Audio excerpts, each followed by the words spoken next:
Dyma ni o'r diwedd yn Doha. Croeso i Qatar, croeso i Nghwpan y Byd. Ni ma o'r diwedd. Ac ar y llai na 24 awr i fynd tan y gêm gynta, ni'n mynd i fod yn edrych mlaen at y gêm agoriadol yn erbyn yr Unol Daleithiau. Fan hyn, yng Nghwpan y Byd. Fi ffili stop o gweud Nghwpan y Byd. Mae'n hawdd. Ni wedi bod mewn cwpl o ddyddiau erbyn hyn, dechrau setlo diddorol. Mae'n teimlo fel dolyg, noson cyn nadolig, noson nadolig. Pam lai? Mae rai fi mae'r goleadau yma'n nadoligaidd iawn, kind of yn teimlo fel bod ni yn Efrog Newydd. Mae'n festif iawn ma. Pam lai hefyd, Nghwpan y Byd ar fi'n dechrau. Ti wedi bod bobman, a ti dal ddim wedi gweld rhan fwyaf o Doha, mae'n le enfawr. Mae fe'n enfawr, a ni wedi bod mewn cwpl o ddynodau nawr, ond fe wedys ti, dal yn teimlo fel bod lot fwy i weld. Ffili aros i weld cefnogwyr Cymru yn cyrraedd hefyd. Ffili aros i weld yr heti y bwced na o gwmpas y lle. Mae rhai yn nhw, mae'r Mexicans wedi cyrraedd, mae cefnogwyr Brazil wedi cyrraedd, mae digon o sŵn ma. Lot o sombreros, mae rai fi weid. Lot o sombreros. Ni'n rhoi blas i chi o'r hyn sydd i weld ma. Beth am ddechrau yn y maes ymarfer, mae Cymru na bob dydd, mae Sioned na bob dydd yn holi nhw hefyd, felly rhoi sy'n rhyw gaid y tor bach i chi. Wel, croeso i Doha a chroeso i geiau ymarfer Academi Al-Sad. Fan hyn, mae Cymru yn ymarfer yn ystod Nghwpan y Byd. Dim byd allan o'r cyffredin, i fod yn hollol onest, ceiau ymarfer, cyfleusterau perffaith ar gyfer y tîmau. Mae rhyw le i eistedd gyferbyn, rhyw babell arafaidd ble maen nhw'n gallu ymlacio cyn mynd allan i ymarfer ac yn bwysicach fi'n credu lle maen nhw'n gallu cuddio o'r haul. Mae'r cymyled i cyrraedd yn y munud diwetha sy'n braf iawn. Maen nhw wedi goffod newid amseroedd ymarfer achos bod hi mor boeth yma, ond ie, mae'r garfan yn dod yma bob dydd. Mae Joe Allen wedi bod allan yn ymarfer dros y dyddiau diwetha, ddim yn llawn, ond mae fe mas na, a mae hwnna'n help hefyd. Maen nhw'n cynnal ambell i gynadledd i'r wasg yma, mae yna marci sy'n debyg i rhywbeth chi'n gweld mewn steddfod, felly ie, dyma ni, dyma'r maes ymarfer. Owain, Tudur, Jones, helo, dyma ni yn y maes ymarfer. Ni wedi bod mewn cwpl o ddyddiau nawr, beth am hwn fel lleoliad? Chwaraewyr digon hapus, mae'n siŵr. Yndi, a dyna sy'n bwysica. Dwi'n meddwl mond bod yr cyfleusterau up to scratch iddyn nhw, a da ni jyst yn gweld o'n blaenau ni, mae'r cae'n berffaith. Maen nhw'n weld yn hapus, maen nhw'n hwyliau da. Dwi'n meddwl efallai bod ni ar chydig bach o anfantais y ffaith bod ni wedi cyrraedd Nghwpan y Byd tu ôl i'r gwledydd eraill, felly o bosib bod ni'n gorfod cael chydig bach o'r dregs, ond dydy'r dregs yma ddim yn ddrwg o gwbl, ac na, fydd y gwaith paratoi yn berffaith ar gyfer y gêm fawr. Fi yn hoffi'r babell arafaidd sydd pen pellal, le maen nhw'n gallu ymlacio cyn ymarfer. Fi'n cymryd hefyd bod e'n rhywbeth wneud â cuddio'r haul. Yndi, mae dipyn cnesach na oedd unrhyw un o'n ni'n ddisgwyl. Yn amlwg oedd hi'n mynd i fod yn boeth, ond mae'r gymdeithas yn amlwg di cyrraedd ac ymwneud, reit, mae hyn yn fwy poeth na'r amser yma'r flwyddyn. Felly symud yr amser ymarfer i siwtio'r chwaraewyr. A mae jyst yn arwydd bod nhw wastad yn meddwl o flaen llaw ac yn hapus i newid i cynlluniau i wneud yn siŵr fod y chwaraewyr yn hapus. Be sydd wedi taro fi yw, fi'n gwybod bod ni'n Nghwpan y Byd, ni gyd yn gyffroes, ond sy'n lot o ffys, achos mae'r rhan fwyaf o'r ein wedi bod i prif gystadleuaeth o'r blaen. Ti'n cael y teimlad na ymysg croi'r chwaraewyr? Yndw, dwi'n meddwl bod hyn am cwpl o resymau. Un, y profiad, maen nhw wedi bod mewn rhywbeth tebyg, mae hwn ar lefel uwch, da ni'n gwybod hynna. Mae'r ffaith hefyd, di'r gystadleuaeth heb ddechrau, a dwi'n meddwl bod Cymru yn un o'r gwledydd cyntaf sydd yn chwarae, sy'n golygu mae gennym ni ddyddiau o flaen llaw, lle sam llawer o gefnogwyr yma o unrhyw wlad. Dwi'n meddwl fydd y bwrlwm yn dechrau go iawn o fori ymlaen os lici di.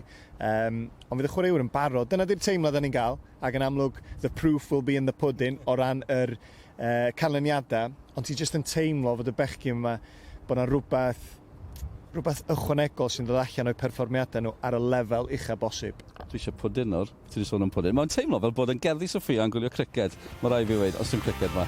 Ni ma i wylio Pêl Drod. Doi person anhygol sy'n rhan o dîm S4C mas fan hyn yn Qatar. Owain Tudur Jones a Gwenan Harris. Gwenan, na i ddod at y ti gynta. Ti di setlo? Ti'n joio? Byw'r breuddwyd. Just anhygol bod fan hyn, anhygol gweld y fflag Cymru ymlaeth y goreion y byd gyda'r 32 arall a just mor hapus, we'n o glist i glist. Mae rai fi wei, pob tro ni mewn taxi a mae Gwenan yn gweld banner Cymru, mae jyst yn mynd, banner Cymru! Ows, ti di setlo. Ro bach o syniad i ni o be mae'r 48 awr diwethaf yma wedi bod fel? Ie, mae wedi bod yn cwpl o ddyddiau eitha frantic, eitha prysur, dilyn y tîm, setlo fewn i'r ardal, a ffeindio gwahanol lefydd i fynd. A dwi'n meddwl, da ni'n dechrau teimlo'n gartrefol. Mae yna fwy o fflagiau Cymru'n gwneud yn helpu ni deimlo'n gartrefol. Ffeindio'n traed, a ti'n gwybod be, just trio pasio'r amser oherwydd da ni'n synhwyro mae'r munudau yna'n mynd heibio, mae'r gig gyntaf yna'n agosau, allan ni ddim disgwyl o gwbl. A Gwenna, ni wedi bod yn gweld Cymru yn ymarfer pob diwrnod hyd yn hyn. Beth ti'n credu o'r set-up sydd gyda nhw?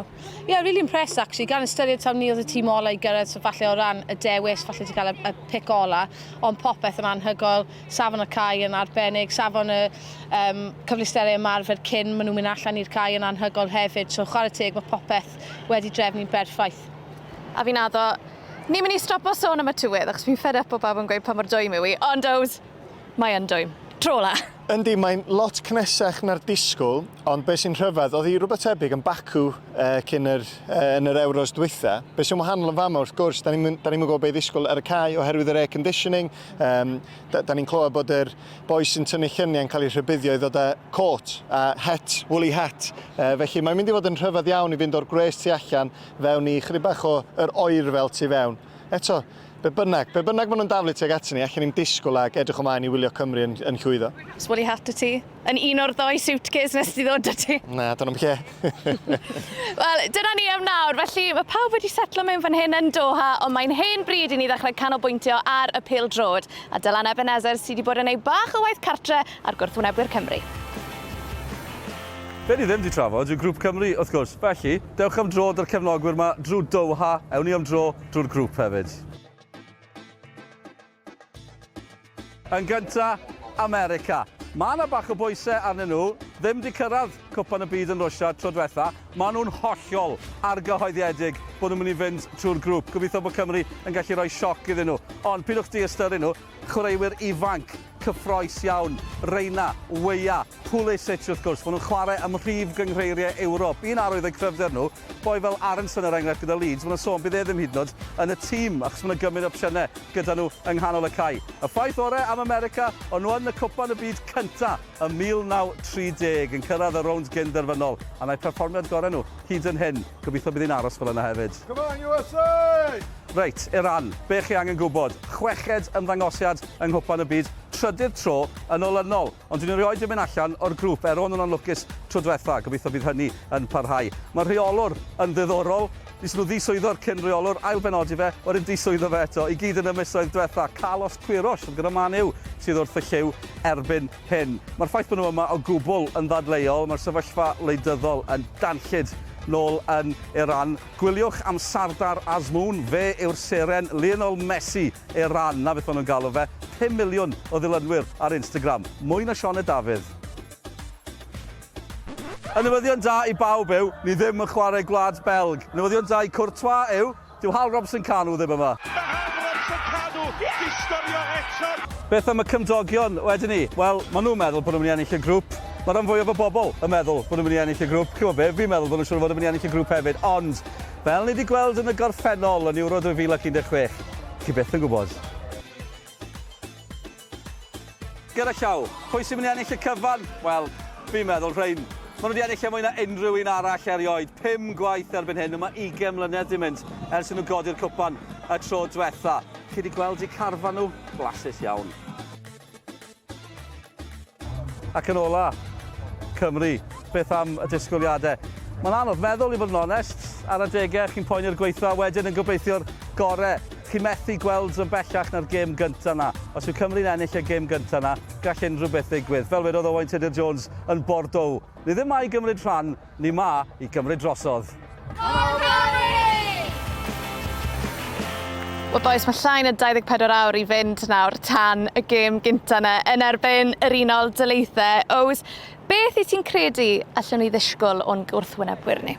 Os o'n i'n gorfod defnyddio un gair, egni, mi na i roi mwy na un gair i chdi, Sioned. Dwi yn disgwyl tîm ffit ofnadwy, lot o egni yn enwedig yn ganol cae. Mae rhaid i ni matcho hynna os da ni eisiau unrhyw fath o lwyddiant. Mae gen y chwaraewyr da. Dwi'n meddwl bod ni'n canolbwyntio ar Pulisic sy'n chwarae Chelsea ac yn meddwl bod nhw'n yn dîm efo un chwaraewr da. Mae yna lot o'n nhw. Mae boys Leeds tymor yma wedi syrenu, Aronson ac Adams. McKennie sy'n chwarae Juventus ac yn y tîm yn aml o flaen Aaron Ramsey.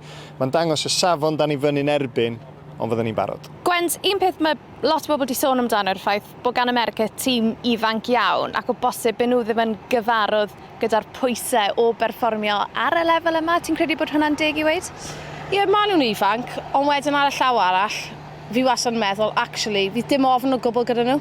Maen nhw dod fan hyn, heb falle unrhyw profiad, so diffyg profiad yna, ond maen nhw'n mynd i dod mewn jyst moyn profi'r pwynt bod nhw fan hyn, mae dyn nhw chwaraewyr addawol iawn, so fi wastad yn pryderus pan mae pobl yn sôn am y diffyg profiad, achos fel o'n i wedi gweld falle o Cymru yn 2016, dim profiad o cystadlaethau mawr, a drych ar momentum nath nhw adeiladu, so fydden nhw yn tîm dda, fydd e'n gêm anodd.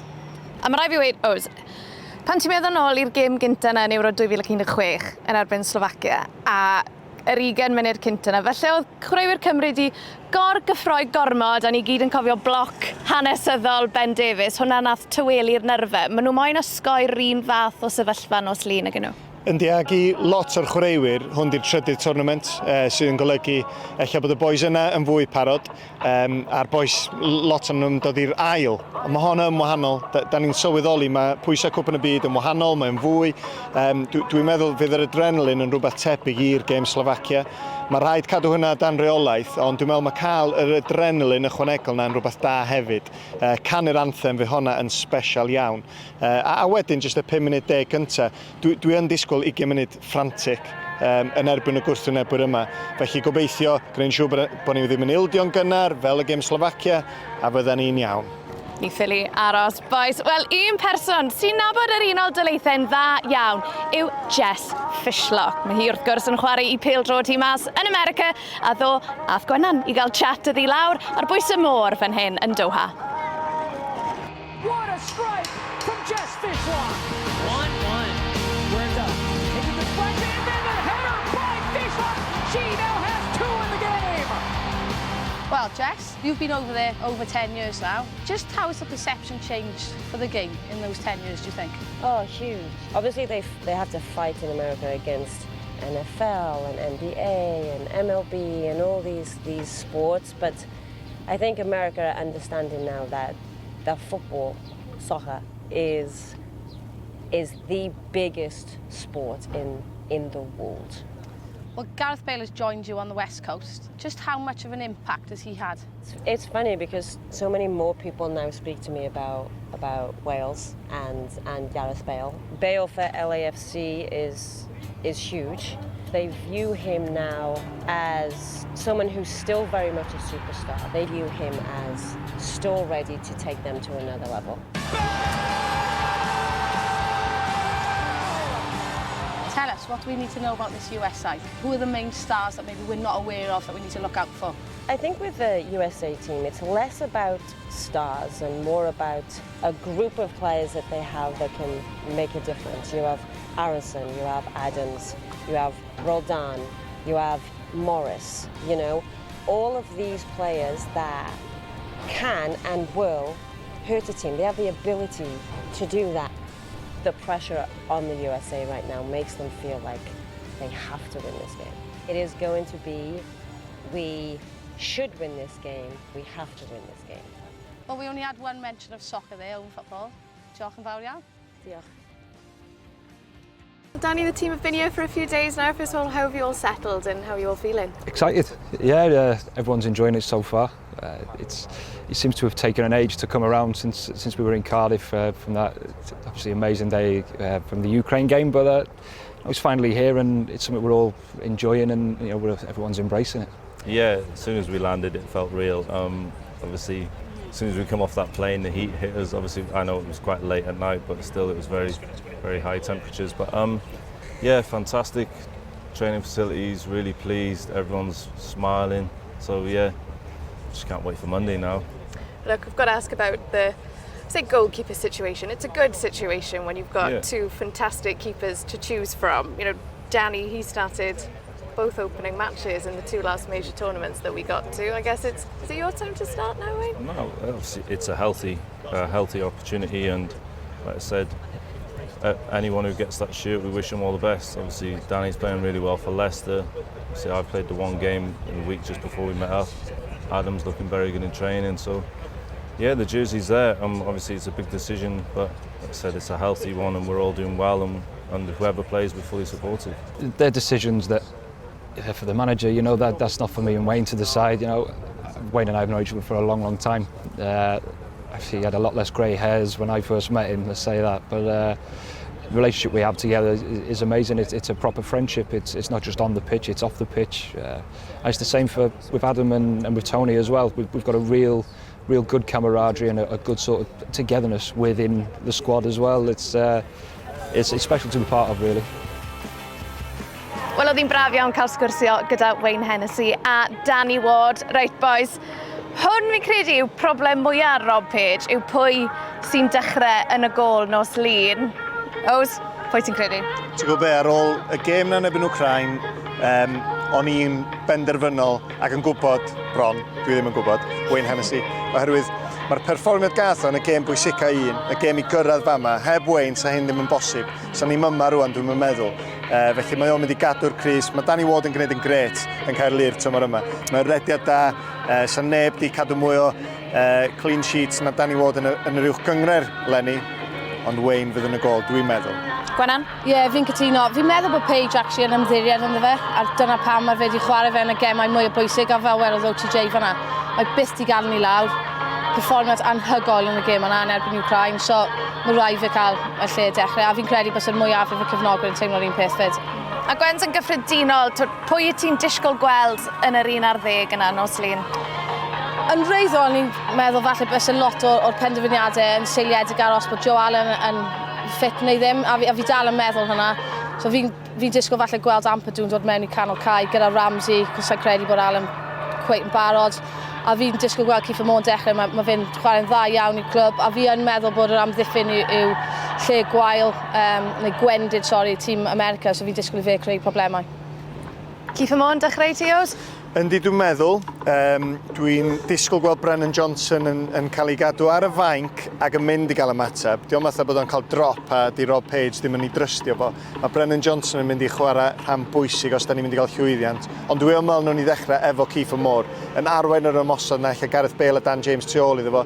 Dyfalu ydyn ni wrth gwrs. Da ni'n gwybod beth sy'n mynd drwy feddyliau Rob Page. Ond ie, so ni'n disgwyl gweld Kiefer Moore oherwydd be mae'n dod yn ymosodol hefyd gymaint o help yn amddiffynol hefyd. Felly, hei, gown ni weld. Wel, ni ffili aros. Mae'r gig gynta yna yn agosau. Gwenan, Owain, diolch yn fawr iawn am eich cwmni chi. Wel, cofio, ar S4C am 6 o'r gloch nos lun Cymru yn erbyn yr Unol Daleithiau yn fyw o Stadiwm Al Ryan fan hyn yn Doha yng Nghwpan y Byd. Ni wedi gorfod aros bel fach, ond o'r diwedd, ni yma. Tara. Bod yn aros ers oes am yr eiliad